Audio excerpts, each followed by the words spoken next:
माननीय उच्च न्यायालय से जो पुरंजन ठाकुर है उन्होंने अपनी अग्रिम जमानत की याचिका लगाई थी। माननीय उच्च न्यायालय से वो जो जमानत याचिका वो खारिज हुई और उनके बाद उनको माननीय उच्च न्यायालय ने आदेश दिया था कि वो इन्वेस्टिगेशन एजेंसी को सरेंडर करें।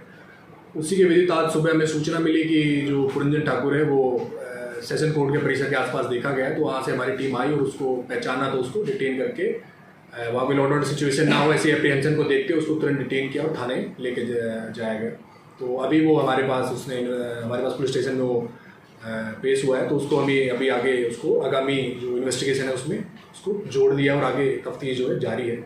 इसके अलावा एक और आरोपी संदीप उर्फ सैंडी जो कि पुरंजन को जानता था और इस पूरी जो कॉन्स्पिरेसी थी वो उसकी नॉलेज में थी और उसकी भी उसके अगेंस्ट भी काफ़ी एविडेंस आए हैं। उसको भी आज सुबह सुंगल गांव का रहने वाला है, उसको भी आज सुबह हमारी टीम ने डिटेन किया है और उसको भी अभी पुलिस स्टेशन लाया गया है और उससे भी पूछताछ जारी है।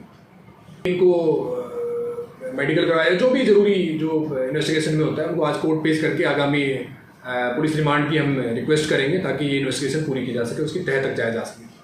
इन्वेस्टिगेशन बहुत अर्ली स्टेजेस में है, जैसे जैसे और खुलेगा, जैसे जैसे हम तफ्तीश कर पाएंगे आपकी इसकी भूमिका को और विस्तार से मैं आपको बता पाऊंगा। पर इसको पूरी कॉन्स्पिरेसी की जानकारी थी और ये लगातार जो शूटर है उससे भी टच में था और जो पुरंजन है उससे भी इसकी लगातार बातचीत थी और उसको पूरी जो पूरी घटना हुई उसकी पूरी नॉलेज में थी, वो एस्टैब्लिश हो गया। तो आगे अभी तफ्तीश जारी है, जैसे जैसे उसका रोल आएगा मैं आपको डिटेल में बताऊंगा। इन्वेस्टिगेशन आगे बढ़ेगी, इन्वेस्टिगेशन का विषय है, तो जैसे इनसे आज ही हमने इनको हमारे पास ही आए हैं, तो जैसे जैसे पूछताछ होगी थोड़ी स्टोरी और खुलेगी, उसके बाद मैं आपको इसके बारे में विस्तार से बता पाऊंगा। उसका अभी जितना रोल आया है हम उसको तलाश कर रहे हैं जी। जैसे वो ज्वाइन करेगा उसके बाद उसकी जो भूमिका है वो एस्टैब्लिश हो पाएगी, उसका कितना रोल है कितना नहीं है, वो उसके इन्वेस्टिगेशन ज्वाइन करने के बाद और इन आरोपियों की पूछताछ के बाद ही उसकी भूमिका हम जो है क्लियर कर पाएंगे। इसलिए अभी इनिशियली हमें ऐसा पता, मतलब जो इनिशियल इन्वेस्टिगेशन में है उसमें जो आरोपी शूटर है उसमें 5 लाख रुपए में बात होना बताई गई है, परंतु अभी भी ये इन्वेस्टिगेशन का विषय है। बाकी लोगों ने जब ज्वाइन किया तो इसमें और इस तथ्य में कितनी अभी इसको गहराई से हम इसको इन्वेस्टिगेट करेंगे और कुछ अभी इसमें आता है तो मैं आपसे साझा करूँगा। इसमें जो घायल है सौरभ कटियाल, क्या उसकी सुरक्षा व्यवस्था को लेकर भी कुछ व्यवस्था की गई है? जी, वहाँ पर हमारी जो पुलिस है वहाँ 24 घंटे तैनात है, उसकी सुरक्षा के हमने पुख्ता इंतजाम किए और उनसे हम टच में हैं।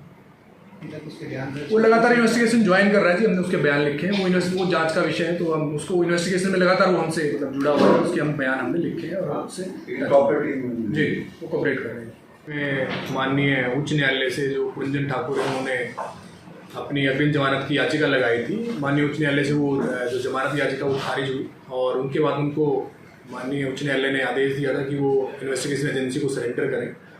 उसी के विदित आज सुबह हमें सूचना मिली कि जो पुरंजन ठाकुर है वो सेशन कोर्ट के परिसर के आसपास देखा गया है, तो वहाँ से हमारी टीम आई और उसको पहचाना, तो उसको डिटेन करके वहाँ पे लॉ एंड ऑर्डर सिचुएशन ना हो ऐसी एप्रीहेंशन को देखते उसको तुरंत डिटेन किया और थाने लेके जाया गया।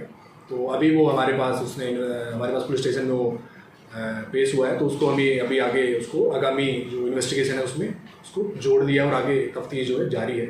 इसके अलावा एक और आरोपी संदीप उर्फ सैंडी जो कि पुरंजन को जानता था और इस पूरी जो कॉन्स्पिरेसी थी वो उसकी नॉलेज में थी और उसके अगेंस्ट भी काफ़ी एविडेंस आए हैं। उसको भी आज सुबह सुंगल गांव का रहने वाला है, उसको भी आज सुबह हमारी टीम ने डिटेन किया है और उसको भी अभी पुलिस स्टेशन लाया गया है और उससे भी पूछताछ जारी है।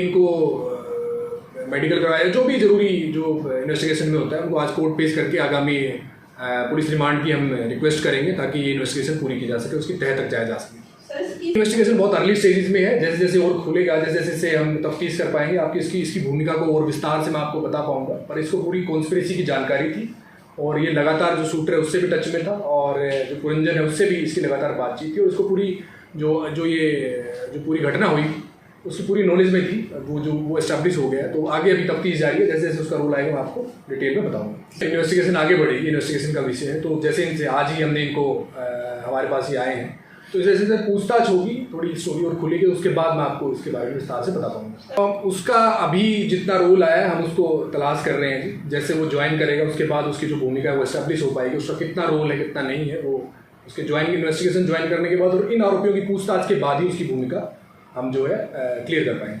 इसलिए अभी इनिशियली हमें ऐसा पता, मतलब जो इनिशियल इन्वेस्टिगेशन में है उसमें जो आरोपी शूटर है उसमें 5 लाख रुपए में बात होना बताई गई है, परंतु अभी भी ये इन्वेस्टिगेशन का विषय है। बाकी लोगों ने जब ज्वाइन किया तो इसमें और कितनी, इस तथ्य में कितनी, अभी इसको गहराई से हम इसको इन्वेस्टिगेट करेंगे और कुछ अभी इसमें आता है तो मैं आपसे साझा करूँगा। इसमें जो घायल है सौरभ कटियाल, क्या उसकी सुरक्षा व्यवस्था को लेकर भी कुछ व्यवस्था की गई है? जी, वहाँ पर हमारी जो पुलिस है वहाँ 24 घंटे तैनात है, उसकी सुरक्षा के हमने पुख्ता इंतजाम किए और उनसे हम टच में हैं।